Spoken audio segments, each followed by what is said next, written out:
was a problem, yo, I'll solve it. Word to your mother.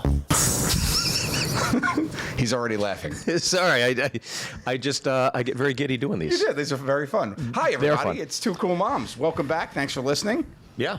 This is Joe Gatto. I'm Steve Byrne, and I will say I saw the last two episodes we filmed in the studio in New York City, and I look hungover and like horrible, and I'm so glad to know I'm filming, and today I look like normal. You have made a comeback. I made a comeback. I don't look like the worst version of myself. Yes, you've had a glow up, as the kids say.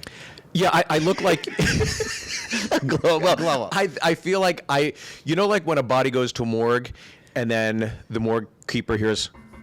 They go, oh shit! Oh, he's alive! Like that's what I feel like. I go, you know what I thought you were gonna say? I thought you were gonna say, you know, when they have a body and they have to pop it and let the fluids out, because that's what you look like. That's right. Yeah, you looked a little like they just had to come some air out of the tires. Like if it was an open casket, my kids would be like, "That's not my daddy. Oh no, he looks so puffy." Yeah.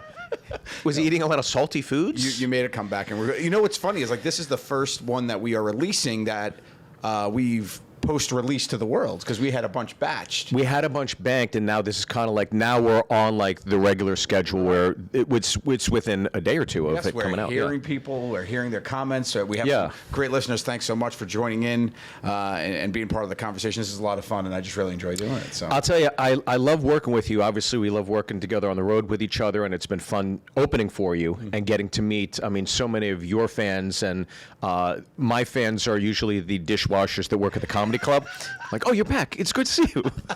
Yours are actually out paying to see the show.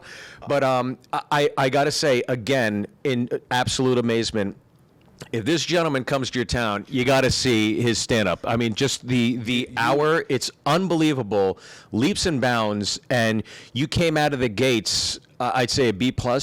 And you're in the A category now of comics I find just extremely entertaining, but also just a well-packaged show. And it's so satisfying. You hear the response from the crowd. And again, as a comedian that's been doing this over 20 years, it's infuriating. But kudos, man. You, pal. It's unbelievable. I mean, you're great, and I've been always in awe of you. To hear you say that stuff is really nice. And it's just true. And I'm just saying. I mean, it comes from a place where it's funny because, we've talked about this about I had to do it. It was okay, so you have to get out there. You got to put food on the table. You're figuring out your life now and what you're going to do. And it's okay, so now that my schedule's my own, how could I figure out how to be there for homework and be around and do things and get on the road to make ends meet and work and keep the work coming. So, and also to get out there and do what I enjoy, which is to entertain people. So, well, I mean, you could definitely see that you're absolutely having a great time doing it. But I think that if anybody does come to the shows, or eventually if you do, hopefully you come to see him perform. I think what most people, they're watching the show. I think they're coming to see Joe Gatto, right? Mm-hmm. I mean, that's usually the deal, right? You see somebody you appreciate on television that's been part of your life for so many years. I'm going to go see him. And a lot of people that make the transition from being popular on television or some entity, film, whatever, not being a traditional stand-up thing, going into it, I think for the most part, people go to those shows and they're let down. But I think when they're coming to see you, they're really leaving. Let down. No, you're going to go the other They're way. beyond excited and thrilled because they saw a show, and what I don't think they realize is all the work that you put into it. Before and after the show, you're going over your notes, you're constantly going over your bits, you're constantly punching things up, you're taking critiques and notes, you're taking tags from other comics and implementing them.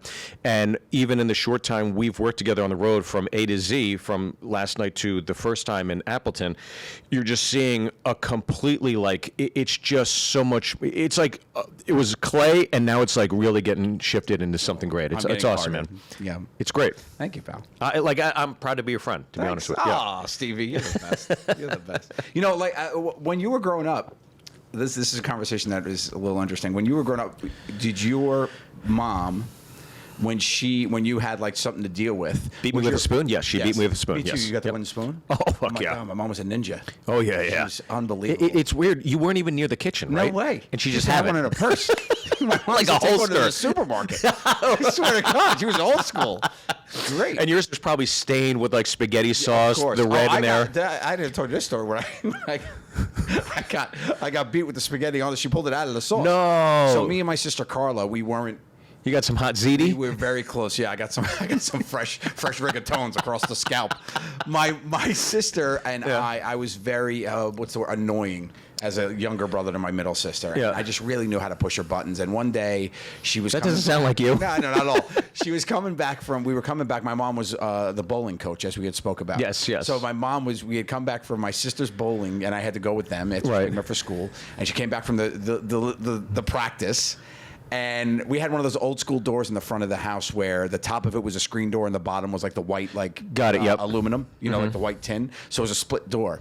So my sister's we're coming in from the car, and my sister's got her bowling ball in one hand, and she's got her book bag in the other. And so she had all these textbooks, whatever. And my mom is in the kitchen. She's like, "Get your stuff out of the car," yelling at us because we were fighting. And I'm like in front of my sister, and I'm like, "You can't do that." And my sister loses it, sees red, lowers her head like a bull, and just charges at me with the bowling Oh, ball no. in the back and puts me through the bottom of the door. So the door stays closed and the bottom breaks. And I'm just laying with my sister on top of me and her bowling ball and her textbooks. Like a doggy door. Yeah, exactly. She made a doggy door. Yeah. Right? So now we both like realized what we'd done, and we both looked to my mother, who is stirring the sauce that she had Now you left both over. know. She came, and she looks at me and knows it's my fault, right? So she pulls the spoon out of the sauce and comes charging, but my sister's on top of me, so I use her like a shield. And she just trying to beat me. Now she's hitting my sister and my sister has a school uniform. Yeah. And she's getting sauce all over her, covered in gravy. Oh, it was the worst. And then fast forward about a half hour later, my father comes home from work, and my father is 6'3", a huge gentleman. The door is open with the bottom, and my father, the true comic with amazing timing he had, just bent over and stuck his head in. And he goes, "What happened here?" Yeah, I remember my brother and we infuriated my mom one day, and she's in the kitchen. She had the spoon, and she took it and cracked me right on the back, and it snapped. It broke in half. And it was one of those things where my brother and I realized, oh, shit, it's no more punishments. We're good. penetrable. And I started laughing, my brother started laughing, my mom started laughing. And we all had a good laugh about it. And then she went and opened the drawer, and she had another wooden spoon. And I went, oh, shit. Bap, bap, bap. So it was, That's a huge moment for a kid, though, when you realize your power, right? Like, I remember the first time I disarmed my mother. I took the spoon disarmed from her. her? You did? She went, I was a full, like, Obi-Wan Kenobi, like, moment where she went and she swung the thing, and I caught it, and I went, and I pulled it from her hand, and in one swim movement, I spun her around and I smacked her on the ass, and I went, "Did you really?" And she started hysterical laughing. I was like, "Holy shit, that went the right way." that's great. yeah, yeah. You gave her a little love tap? Yeah, a little love tap. You didn't I was crack her, like, right? no, like a wapu, like a little thing, and I was like, "Ha ha!" And then she said, "Don't ever do that again." I said, "I promise I won't." Oh, my God. Yeah, I was like, but it took me to be like, I was like 16 or 14 probably. Yeah. yeah. I remember my brother one time, we got like two golf irons, and my brother was like, "Mom, come watch my golf swing." She's like, "Oh, okay." So she stands here. My brother doesn't know what he's doing. He doesn't know anything about golf. So he took the golf club, swung it, and as he swung, the follow-through came right up and jacked my mom right in the face, split it open. She's still got a scar to this day. No way. And it was one of those things where I felt so horrible for my mom, but then I felt even worse for my brother because my brother had hit my mom and he accidentally did it, and she went to the hospital. I remember he was so bent up and crying and everything out of it. So it can go the other way, and you feel like, you feel awful. Oh, terrible. That story was nowhere. So I want to say thank you guys so much for the questions, please, right? write in and tell us about when you beat your parents.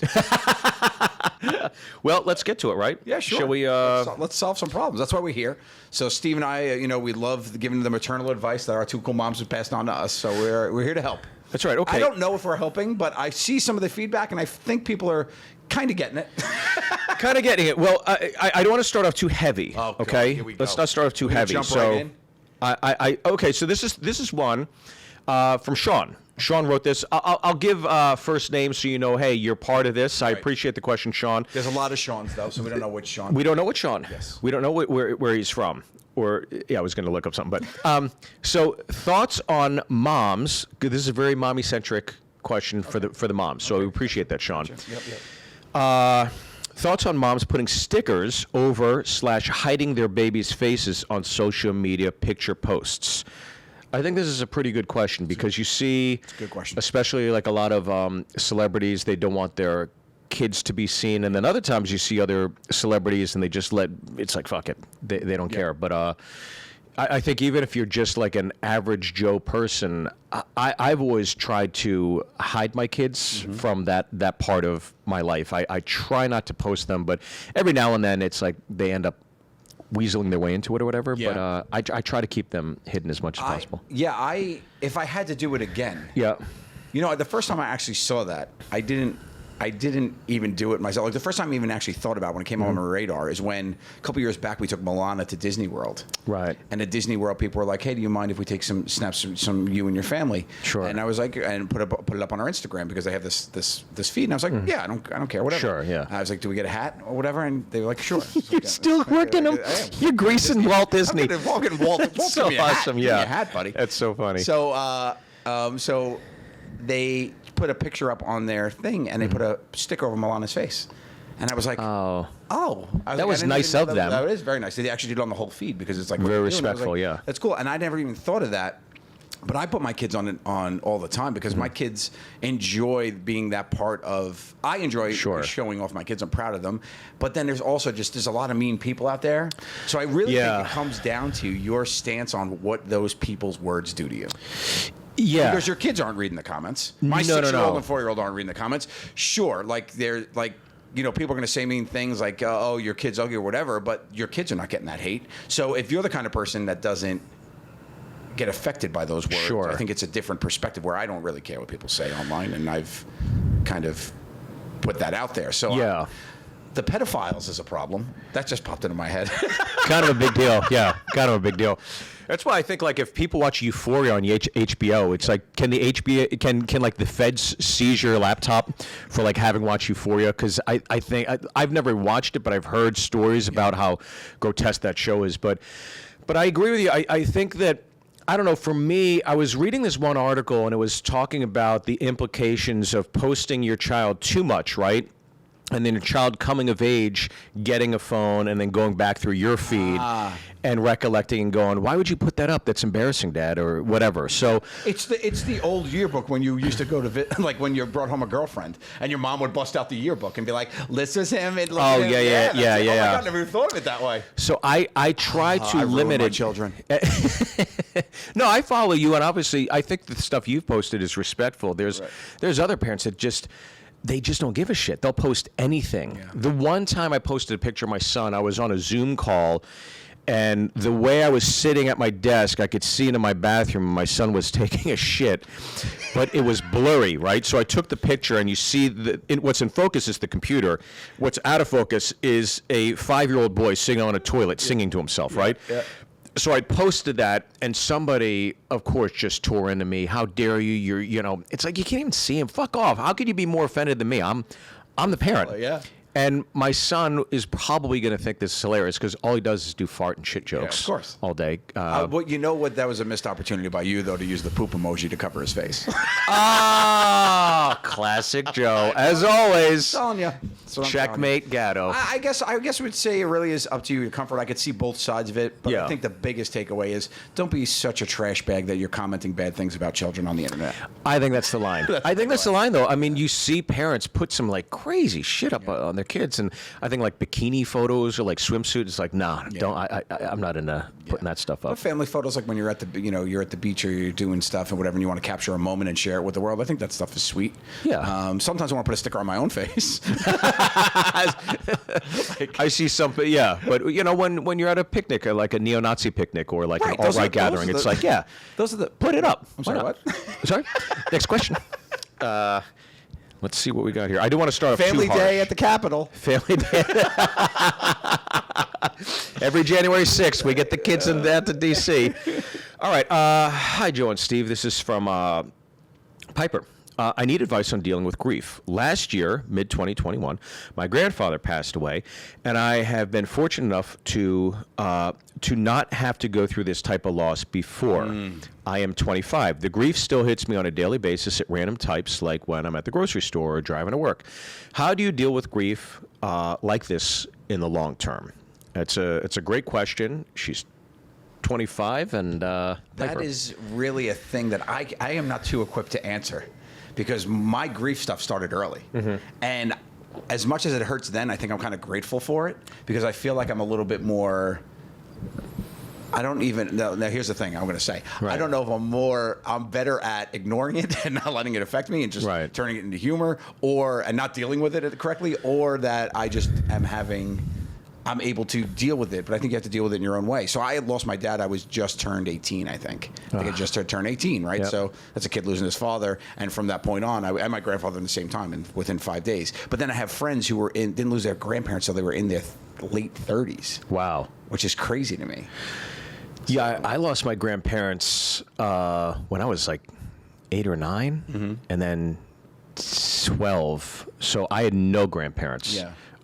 Growing up into junior high school and high school. So I never knew having like grandparents in those like really formative years when you could really appreciate them. Of course. That's when you get to know them. They're not just somebody. Yeah. But do you find that you were deflective, like you were saying, in terms of grief? And here's my question to you. Was the humor that you're so outgoing and so humorous, did that spark post No. grief, or that was always part of it? Always there, and I always think that my parents would have appreciated that that's the way it was being handled, to make the world laugh with it. Got it. Like that. Like, I literally had put my parents on television as two skeletons that came to visit me.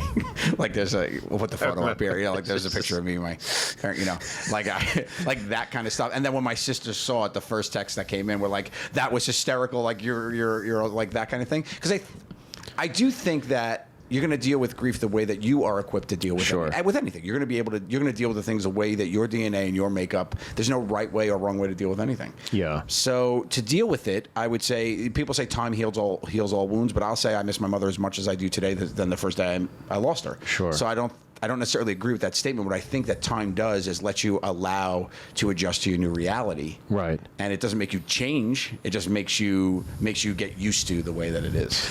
And when you were dealing with it, for example, like the first impactful death that occurred in my life, I was 16, and my good friend Mindy passed away in a car accident. That's hard. That's hard, because grandparents are supposed to die. Not that it's grandparents not hard. Exactly. You know what I mean? Yeah. Like those shocking perspective kind of, of of course. death. Yeah. And that was the first of like, oh God, we're not young and invincible. Like, and she was gorgeous. Yeah. Gorgeous. Like, I mean, the most beautiful girl inside and out, artistic, smart, witty, fun. The girl that you're like, there's no way that she would take 5 minutes to talk to a drip like me. And that passed. And when that happened, I think that the grief, the outlet of grief, and I think of trying to come to grips with it, was that we had this good nucleus of friends that we could lean upon. And I was so close with her family, and going over to visit her family and not stopping those visitations and everything, I found that the nucleus of who collectively knew and appreciated this individual, I leaned on them probably as much as they leaned on me. So that was my outlet of grief, or the way to kind of get over that hurdle. But everybody's different. I think some people are more introspective about it. Some people use the outlet of like, hey, let's get together and go to the diner and just talk and be around each other and maybe talk about her for a little bit. I will say circling the wagon's always, whenever you're dealing with anything, it's who you have around you that helps you. Yeah. So I think for this person, the most important way to deal with it is to have people around you that either knew your grandparents or could relate to what you're going through, because that's what it's all about, right? It's finding a human connection that can help you get through the shit that is life sometimes. And per the message, it sounds like she was very close to this grandparent, because she thinks about this grandparent when she's driving or at the grocery store or whatever. Well, that's good for me. you keep them alive. That's the way that you get them alive. Like, I think about my parents every day. I think about them. And I think that's really, really important. I think you need to do that because there's no reason not to still celebrate them even though they're not here. So while she's recollecting and having a memory that perhaps is painful to her, you're saying that's actually a positive. Yeah. I think it's a great way to spin it. I think you celebrate that. Like, a lot of people go, oh, I wish we were here. Like, a big thing for me is, my kids never met their grandparents, which were my parents, right? And Bessie's both parents are still alive and living with them. So it's kind of like, I get a little insanely jealous that my kids, and it's not that like I got robbed. I was like, oh, I wish my kids could have had that. Right. So, but I try to do things and talk about my parents so much of them that my daughter, when I put her to bed, goes, tell me a story about when you were little. Like, that's a ritual. That's nice. And I talk about my parents. So it's, did your mommy do that? Did your daddy do that? That's like a question she asks all the time. So I keep them alive that way, which I think is really important. And it feels good for me, but I think it's really important for them too. Yeah. That could, oh God, that could get me choked up. But that's not what we do here at Two Cool Moms. You know what? Sometimes the cool moms jump into the thing. You guys, it's not all yucks and laugh em ups. Sometimes we get deep here, and that's why it's good. Like, it's conversations with your mom. You don't know what you're going to get. Well, you're going to talk about beating up your mom. We're going to talk about how to deal with your dead grandparents. That is the crapshoot. That's right. That's right. Cool Moms. With a 9-iron or. All right. Well, let's shift gears here. Let's go to the next one. Yeah, sure. This is not necessarily a question, but I found this very, very entertaining as I was going over. The outreach is what we're here for. That's right. Lavenia writes. Here we go. This is great. I was masturbating in the shower once when I slipped on my own cum. There was a loud thud. My mom ran in, my cousin and his girlfriend ran in, and my 2 dogs. I was sitting there with my dick in my hand, not knowing what to do. So I busted the shower curtains off and threw it on my balls. That was the most embarrassing moment of my life. You win. There's not a scenario, because for me in that whole setup, it's the dogs. That's where I was like, they walked in, and they're looking at you, judging. The wagging of the tails definitely stopped. They definitely went from a playful, like, hey, what's going on here? Huh? To a judgy, dropped tail, possibly between the legs. Well, I wonder, did he scream? Because everybody came in. If I fell in the shower, this story seems a little suspect. A little suspect. Everybody was there, and the dogs knew to come in. And in the shower, how do you slip in your own cum when everything's wet? Yeah, I know, sure. It's not a banana peel. Slip on the shampoo. I don't know. How much output are you dealing with? You got to be careful there. Yeah, you're not the Shamu show. Difference is, okay, I think the advice would here to be start taking baths. I think you'll be all right. That's the safest. And get rid of the dogs. Yeah, those judgy Those dogs. the cherry on top, yeah. All right. Now, I found this one very, very interesting because I think you'd be somebody that could really speak to Isabel. Hey, Out Moms, got any advice on how to be funny when it doesn't come naturally? I want to try stand-up, is why I picked this one, just for fun. Make others laugh and avoid their problems with the distraction and entertainment. I'm not sure where to begin on my material. I always have the most respect for comedians who make a terrible situation and spin it around to find the humor in it, like slipping in your own cum. My life is full of terrible experiences, so I already know that I have a lot of material to work with. How can I turn that into something truly funny when I can honestly laugh about it with others? Any advice on where to start finding humor in any situation? We're also lucky to have 2 cool moms who are great with comedy. Thanks for the laughs, and please help with this. I just want to grow up to be just as funny as my 2 cool moms. Oh, that is so sweet. Thank you, Isabel. Isabel, you're a sweetie. Well, it sounds like Isabel has some issues, right? And she wants to... She didn't go into it. That's a weird transition from, oh, thank you so much, Isabel. Well, sounds like Izzy's got some issues. Well, my life is full of terrible experiences, so I already know I have a lot of material to work with, and I think that's a great mindset to start from. 100%. Incredible. So I think she's, Isabel, that's a girl. It's a girl's name. Yeah, okay. Okay, good. I just want to make sure. Okay, yeah. So, like, I think the comedy comes from the torture of life, is that kind of perspective that she's taken. Yes. Yeah. But you recently made the pivot and transition to go out there and start stand-up from scratch. But I rather talk about for a second for you in your first times doing stand-up from waiting tables or something, right? Like what was your first? I would love to, because we're talking decades ago. Like, you're old as shit, right? You've been doing this a long time. If we're going to be honest with everybody, right? We're talking at least there's a 2 or possibly a 3 in the front of how many years you've been doing this. Two. Okay, let's calm down, everybody. But then there's a hard number. Let's calm down, everybody. You're the one saying it. I want everyone calm down. Hey! You don't sweat much for a fat girl. There's a follow. I guess there's a follow. The following number is a high number, though, right? It's like over a 5. What's that? this 2 starts it, but then what's the second number? How many years you been doing stand-up? Oh, I've been doing it for 24 years now, I guess. So you're still in your early 20s. Okay. Yeah, I was 22, I think, when I started. Okay, wow. 22, yeah. All right, so you've been doing this more than half your life. Yes. Okay. Yeah. So now, the first time that you did 25 years, sorry, okay. yeah. So the first time you did it, right? So what happens, like, what is that first set for you like? Right? Because you were waiting tables, right, when you started? I was working at Caroline's Comedy Club, Right. 50th and Broadway. That was the first job I got in New York City, and that was my exposure to stand-up. I'd never been to a club before, never had intentions of doing stand-up. I just saw all these great comics thinking, that looks awesome. Okay. I want to try that. That looks like fun. And that was the impetus. There was no pain. There was no anything. I had a great upbringing. My folks hugged me. Not drugs or anything like that. Certainly insecurity issues. But other than that, yeah, it was just like, it looks like fun. Okay, so then when you take your first set, when you do your first set, you're starting there, you're wiping down the table, you're like, I'm going to do this. Then it's like you grab a pen and paper and you start writing? Is that what happens? Got a pen and paper. I talked to one of the managers that worked there saying, you've been here a while. Could you help me maybe write some stuff? What I didn't realize is that this guy was gay, so he was writing all my material as though I was gay. And what I didn't realize is I'm doing all these jokes, and they were fun jokes, but I think my parents came and saw my first show thinking, is our son gay? Right. Because it was like, I grew up in, this is like one of the first jokes, and I'm like, looking back, I'm like, I can't believe I did this. But I didn't know any better because I didn't have material. I grew up as the only Asian in my hometown. I took Taekwondo classes at a dance school, so I didn't get a black belt, I got a pink sachet. I said that on stage. Thank you so much. And I think my dad was like, wait, what? What was that? So he helped me write these jokes, and they were like his jokes. They weren't my jokes, right? But it got me through the first hump, and I was getting laughs, and it was just fucking weird. Really weird looking back on it now that But you got somebody to help you, which I think is a good thing, too. I think to go cold and just try to do it is kind of hard. So there's 2 ways to do it. You could do it just by watching stand-ups that are great. And the content is there for us everywhere. You could just, hop on YouTube or whatever and find so many great stand-ups or, any specials that anybody has done.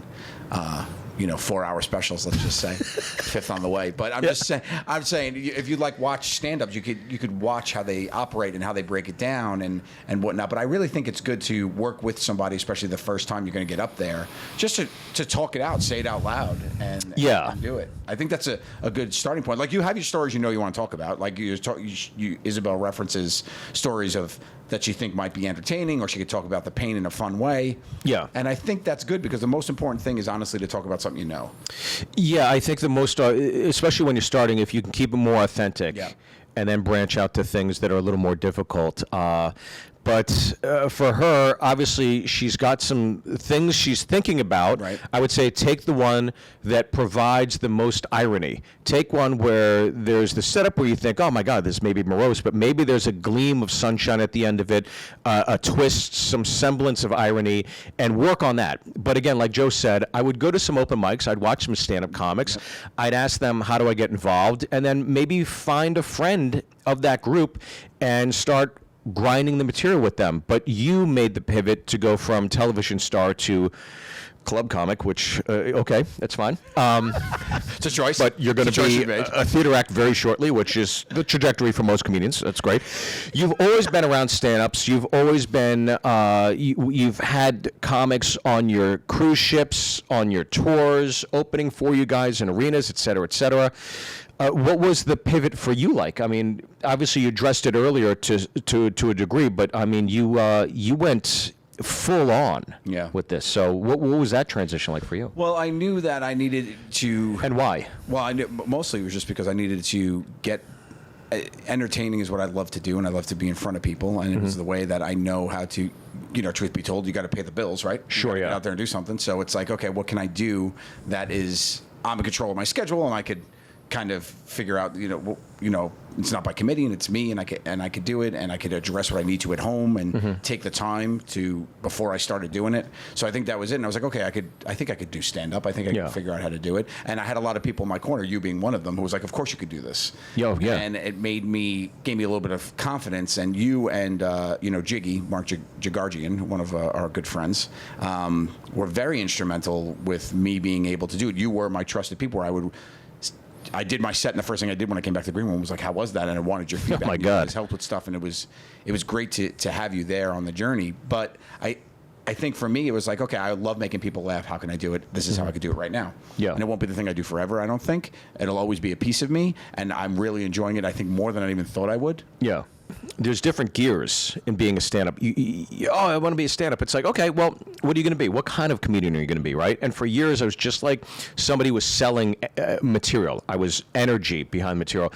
And I realized let's work on the material. So I worked on one-liners, set-up punch, monologue-style jokes, and then storytelling. And storytelling's a different gear. Roasting's a totally different gear. Improv, crowd work, that's a totally different gear. So my point of this is that to know that you kind of said, I want to do stand up. I want to keep the lights on, but I also want to entertain. And then hearing you say it's not something you potentially want to do forever, like to know that you can just come in, do it, step out, and be a professional comedian. It's almost like when Jordan played minor league baseball, or Bo Jackson, we saw the doc the other night, played 2 sports at once. It's like it's an attribute to those guys as athletes that they could just step into something and compete on a professional level and do that. And then to see you come from television and that shows this very specific muscle.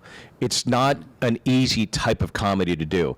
On that new season of a show that you were a major part of, I came in as a guest star, and the guys were like, "Oh, you're gonna crush this. You're gonna crush this. It's gonna be so fun. It's gonna be so." I'm like, "But what's going on? Like, what am I supposed to do?" And I was trying to get the dissemination of it. They're like, "Oh, Joe, don't worry. Just go out and have fun." I'm like, "You guys don't understand. This is a totally different muscle. It's not fun for me." It's not stand-up. Yeah. It's not crowd work. So this is a muscle I'm not accustomed to. And so I did the first thing with Sal, and Sal was not happy because I just went in the deep end. And he wants a certain way of it all to play out. I'm sure you've worked with him a hell of a lot more than I have. And then I understood, okay, I got to recalibrate and do it this way for him. And then I went with Q next, and we did something. It was a lot of fun, but each one I started to, okay, now I'm starting to hone in on it. So even your show, totally different muscle, totally different. And I knew that going in, and I was trying to forewarn them. And by the end of the day, I was like, now, if I could start now, I would understand how to do it, right? Yeah. But it's only through the experience of doing it that I understood and truly appreciated this show from the inside out as opposed from the outside in. Right. From a viewer's perspective. Yeah. And as a professional stand-up comedian, always enjoyed the show. But then doing it, I'm like, totally different muscle. Totally different muscle. Well, I think the thing that's most important, and this goes back to what Isabel's talking about, I think is if you feel like you have to try, right? You got to try. We talk about this all the time. So like you might try and you might try, be great at it and not like it. That's right. You might try, like it, and suck at it. That's there's right. all these different variables, but it all starts with try, right? It all starts with having to get up there. It all starts with going up there. And Isabel, know this: when you go up there, you're going to fail. Some of the jokes are going to fail. Sure. But guess what? You're in the club now. Because every comic that goes up and tries that material fails. Yeah. I had a joke the other night. I've been doing this for 25 years. I wrote it out. I have the irony. I have the twist. I'm thinking, okay, well, the bones are there. Yeah. This should work. I should at least get a laugh. Bombed. Bombed. Out. Bad. So know that from A to Z, from the very beginning to 25 years in, it is a part of the occupation. It's a part of, developing the thick skin. But like to Joe's point, I would say dip your toes in the water and go for it. Try it. Yeah, sure. At least say you tried it. Good luck to you, Isabel. Good luck to you. All right, let's get to the next question. Right. I feel like we gave Isabel, we gave a lot of attention to that. There's a lot to take away, so listen to that 2 or 3 times, please, Izzy. Okay. That's what I called you, Izzy. I feel like we're friends now. Yeah. 2 tickets for Izzy, please. Okay, this is from Ryan. Need help for this? Been in a relationship for over 4 years, working on long distance in college right now. She likes hanging with friends and guys and not being on her phone, so we can't text often. It's not gonna. I mean, you could stop now if you wanted. I feel like our relationship is sort of drifting. Yeah, there you go. It's drifting. It's drifting. What should I do for our relationship? On that ride. I should stop reading this. It's not going to work out. You're in college. Yeah. It's long distance. Sorry, buddy. I mean, I'm no fortune teller. I'm looking at the tea leaves. She's living her best life, and that means you need to too. Yes. Yeah. She's living her best life without you. Ankles up. And you need to too. No, I will say this. I will say this. I do not know personally a lot of long distance relationships that in last college. through college. It's the time frame you're dealing with there. For long distance, for sure. I think long distance could work. I've seen it work. I've been a part of things that worked for a while. But I think in college, it's tough. I will talk from experience. I dated a sophomore. When I graduated, my girlfriend at the time was a junior, and I went on to work in you Philadelphia. went Cougar style, huh? Yeah. Nice. Yeah, I brought a 14-year-old to my prom. Have we talked about that? What? Yeah. Anyway, that's a true story. Yeah, 14 years old. I was 18. So anyway, don't even know what I was thinking. So, what? Can I get in trouble for that? Truth be told, Sorry. look back on it, can't believe I did it. Crazy. Okay. Anyway, so long distance I did in college. I was dating a junior in high school. No, I'm just kidding.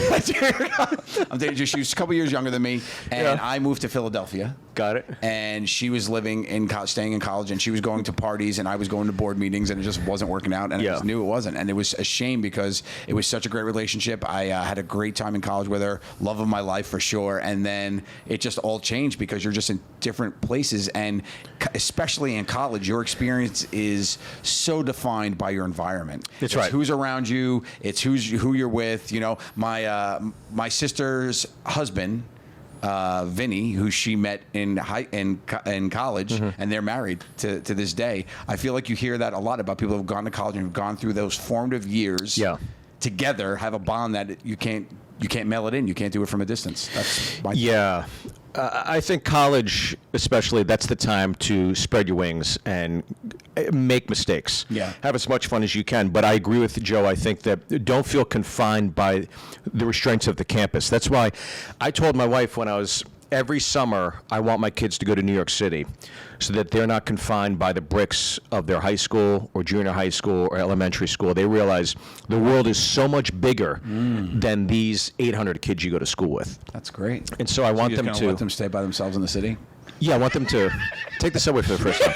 You give them a metro. You give them an all-access metro card, a suite at the Hampton Inns downtown, and just say, "Good luck to you, kids. I'll pick you up on Monday." Yeah, that's it. Go to the tubes that smell like piss and shit and rats and all that stuff and figure it out. But no, but that's great. That's great. Give them perspective, right? I want to give them perspective. I want them to learn that the world is big. There's so much more out there, and it's all for your taking. It's whatever you want to accomplish. It's all there. So, to this individual that's going through the long distance relationship, but like I would say, break up. I know it sucks. It hurts. It's easy to hear from two people that are saying, just get out there, get in your car and go take a road trip with your friends. Right. Go to. I mean, some of the best times I had in college were getting in the car and going to like Ohio University, the school we all wanted to go to, but we didn't have the grades to go to, so we're stuck at Kent. And we went there.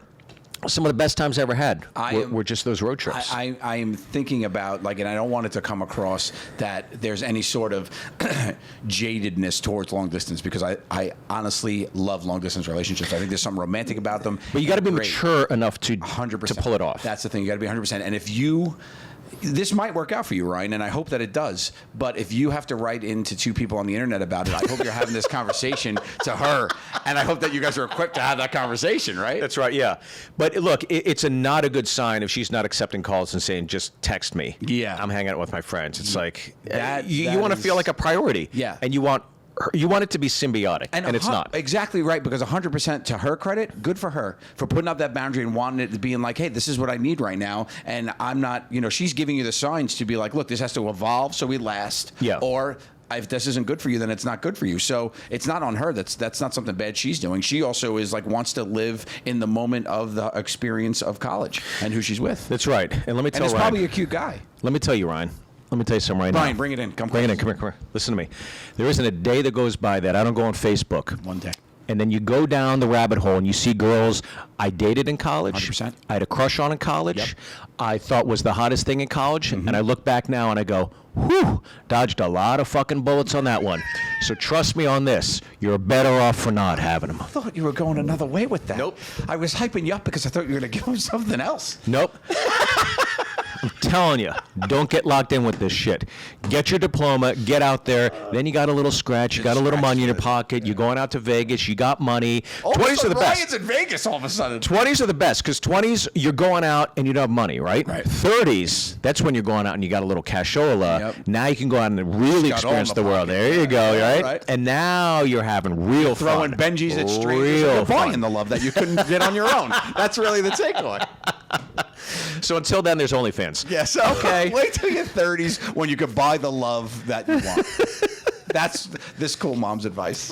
All right, hold on. I feel bad, Ryan, but we love you. Okay. Okay. So is this our last one, I guess? Yeah, this will be okay. our last one. This is from a name I can't pronounce. It looks like it's Japanese. I have no idea what's going on. Oh, it's from Singapore. I remember that. Okay. Wow. I should know this. Woo! Hey, cool moms. I'm glad I didn't say that part. I'm Jay. Big fan of the show. Here's my dilemma. My friend and I deeply care You couldn't for... pronounce the name Jay? No, but look at that. It's pound sign. Right, that's just And it looks like a stick. that's an anagram. But the You name, tell, could you tell that's Jay? Read the What does that word, say? the words. That's right, yeah. But that, what the fuck is that? It's a smiley face, a pound sign, and a branch. We're gonna put that up on the. We're gonna put that screenshot up. And the so last people one can looks see like the a name of it. shrimp. Oh, we can't do that because people are gonna know who he is. Yeah, okay. All right. I'm the asshole. I'm sorry. Hey, cool moms. I'm Jay, a big fan of the show. Here's my dilemma. My friend and I deeply care for each other and like each other romantically. But he needs more time to truly trust me before we upgrade from homies to being together. This gray area is incredibly weird, though, and his distrust is starting to cause a lot of trivial problems. How do you get someone with trust issues to trust you? Thanks in advance. Sending love from Singapore. So they're friends. Trying to move it to a. They both have feelings for each other. One has trust issues. It seems as though Jay is the one that's maybe trying to motivate this to become a relationship, but hesitation due to the trust issues of the other. This is a classic thing you're going to run into in a lot is when you are on a timeline and you're ready to do things and you need to give people time to get to where you are. And the problem I always find is that leaves you alone with your thoughts. And that's what our friend Jay is dealing with. So our friend Jay is dealing with, well, why not? Well, what's the problem? What's wrong with me? What's wrong with you? Why can't we now? Okay, I can be patient. I'll wait. Right. Why am I waiting? Like all those things happen in that space. So that space is where a lot of damage could be done if it's not managed correctly. That is a great way of putting it, by the way. I completely agree with everything you're saying. I'd love to have something funny, but what you're saying is spot on. My wife and I, what I've realized over the course of years is that when there's friction, there's dilemma, there's a disagreement, I like resolve immediately. Let's talk about it. Let's figure it out right now so we put this to bed. She doesn't work that way. What she needs is she needs time away. She needs to recalibrate, assess it, figure it out on her own, and then come back to the table, go, okay, now I'm ready to talk. Yeah. And it took me years to understand I've got to be patient and give her time, right? And be respectful of her time. So I think that I think I have sentiments very similar to this individual. Where it's just like, come on, let's go. I'm ready. What the fuck? Yeah. But you got to be respectful to the process of the other individual. Is what you're saying. I think it's important because the damage you'll do with rushing it is you're just going to have to make yourself go back to a point, and that's when the real problems will begin. Where it's like, well, I wasn't ready. You pushed me into it, and then it's like, well, why weren't you ready? And that's a fight that you're making. So you're creating a fight. What do you want to have? Do you want to rush into something that somebody wasn't ready for? It's tough because it makes you have no choice but to think about two things. Why isn't this person ready? And you start looking at yourself. And also, am I what am I doing? Why am I waiting around for this person? I'm too good for this. So it could, if it's not handled correctly, conjure up a lot of negative feelings of self-worth or your self-esteem. It could be a little damaging because you don't think you're good enough. But none of that. This isn't about you. This person thinks you're good enough to be a friend, so they obviously find value in you. Right. They have admitted feelings, so you know that there is a personality there that it's like, oh, they find something interesting. So just keep being you. Keep watering that, watering that plant, and let that flower of love bloom. That's my thing. That's my thing right there. Can I tell you something? And I'm not even a gardener. I don't even garden. You are a beautiful mommy. I try, Mom. You know, your metaphors, your analogies, they're bright, they're colorful, they're very positive. Yeah. And not only do I hope that our listener feels fulfilled, I, as your co-host, feel like a better person for it. Thank you, mommy. You're a great mommy. You know, we're a pair of great mommies, and that's what this is all about. It's two cool moms, and we love you guys. Thank you so much for listening. Thank you so much. This has been so much fun, and thank you for all the love and support you've given us. Please rate, review, subscribe. Subscribe, do all that stuff. You can watch it on YouTube, which is fun because you could see this great set that I've set up in the hotel room here. It's fantastic, so we love you guys. Take care, guys. Bye. These two cool mommies love you, so show us some love. Please rate us, review us, follow us on all social media, and subscribe to our YouTube.